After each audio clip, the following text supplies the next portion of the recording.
እንዴት ናችሁ? ሰላም ናችሁ የቤተሰቦቼ? አሁን የምገኘው በምስራቅ ጎጃም ሀገረ ስብከት ብቸኛው ታሪካዊ የሆነው ቤተክርስቲያን ላይ ነው የምንገኘው። ይህ ቤተክርስቲያን ከተመሰረተ 150 ዓመት በላይ የሆነው ጥንታዊ ቤተክርስቲያን ነው። ይህ ቤተክርስቲያን የዋሸራ ቅኔ መፍለቂያ፣ የብዙ ሊቃውንት መፍለቂያ፣ የድጓው ያቋቋሙ የቅኔው መፍለቂያ ነው እና ይህ ቦታ ብዙዎች በእውነት የተፈወሱበት፣ ብዙዎች የተማረኩበት፣ ወደ እግዚአብሔር መንግሥት የገቡበት፣ ብዙዎች ሊቃውንት ያፈራ እጅግ አንጋፋ ቤተክርስቲያን ነው። አሁንም የቅኔው ያቋቋሙ የዜማው በተለይ የድጓው የቅዳሴ መምህራን ያሉበት እጅግ ጥንታዊ ቤተክርስቲያን ነው። ዛሬ የማሳያችሁ ክብ ቤተክርስቲያን ሆኖ ሶስት መቅደስ ያለው ቤተክርስቲያን ነው። እንግዲህ እንደምታዩት የእግዚአብሔር ፍቃድ ሆኖ ዛሬ ታድሶ ነው ያለው። ክብ ሆኖ በኢትዮጵያ ውስጥ ሶስት መቅደስ ያለው ብቸኛው ቤተክርስቲያን ይህ ቤተክርስቲያን ነው። ይህም ቤተክርስቲያን እየመጣችሁ ሁላችሁ እንድትሳለሙ፣ በረከት እንድታገኙ፣ ረድኤት እንድታገኙ እንጠይቃለን። እኛ ያደግንበት ተወልደን ያደግንበት እዚሁ ነውና በእውነት ይህም ቤተክርስቲያን ብዙ ሰው አያውቀውም። በምታዩት መንገድ ይህ የምታዩት የንጉሥ ተክለ ሃይማኖት ወይም በወቅቱ አስተዳዳሪ ወይም በወቅቱ መሪ የነበሩት ንጉሥ የነበሩት የአሳየልኝ የአቡነ የንጉሥ ተክለ ሃይማኖት መቃብር ነው። ይህ ደግሞ እዛ ጋር የምታዩት ደግሞ የሚስታቸው መቃብር ይገኛል።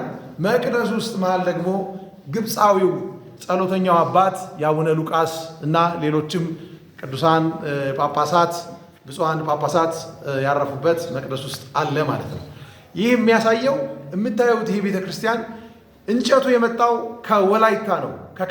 ከወላይታና ከከፋ ሀገር ነው እንጨቱ መጥቶ የተሰራው። ያሰሩትም ደግሞ ንጉሥ ተክለ ሃይማኖት ናቸው ማለት ነው። ስለዚህ የምታዩት ስዕሎቹን ወደ ላይ ከፍ አድርጋ ያሳያቸው። ስዕሎቹ በአዲስ መልክ ተሰርተው አይደለም ታድሰው እንጂ። ምክንያቱም ይህንን የሚሰራ ቴክኖሎጂ የለም። ይህንን የሚያሳይ ቴክኖሎጂ አሁን ላይ የለም። ነገር ግን በጠበብት ባለሙያዎች እንደገና ታድሶ ይህ ቤተክርስቲያን ለአገልግሎት በቅቷል። ይኸው እዚህ የምታዩት በጣም አንጋፋ የሆኑ ጥንታዊ ስዕሎች ናቸው። እነዚህ ስዕሎች አሁን ላይ የሚገርመው ጥንቃቄ ያስፈልጋቸዋል፣ ርብርብም ያስፈልጋል። ጥንታዊ ቤተክርስቲያንነቱን ጠብቆ እንዲመዘገብ ማለት ነው። ይህ ቤተክርስቲያን እንደውም ዩኒስኮ ላይ ተመዝግቦ ለዓለም መድረስ ያለበት ጥንታዊ ቤተክርስቲያን ነው። እንግዲህ የምታዩት በሶስት መቅደስ በተለይ ለክብረ በዓላት ይቀደስበታል። ሉካኑ ተሰይመው በሶስት መቅደስ ይቀደሳል ማለት ነው። ቁመቱም እንደምታዩት ነው። በጣም ረዥም ነው ቁመቱ ከጫፍ እስከ ጫፍ። ይህ አሁን የዘመኑ ቴክኖሎጂ ያልሰራው ከ150 በፊት የተሰራ ጥንታዊ ቤተክርስቲያን ነው። በዚህ ቤተክርስቲያን የቅድስት አርሴማ ቤተክርስቲያን አለ፣ የቅዱስ ገብርኤል ቤተክርስቲያን አለ።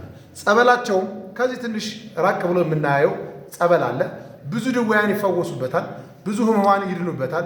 በዚህ ጸበልም እየመጣችሁ እንድትፈወሱ ረድኤት በረከትን እንድታገኙ ከሐዋርያው ከቅዱስ ማርቆስ በረከት እንድታገኙ እጋብዛቸዋል።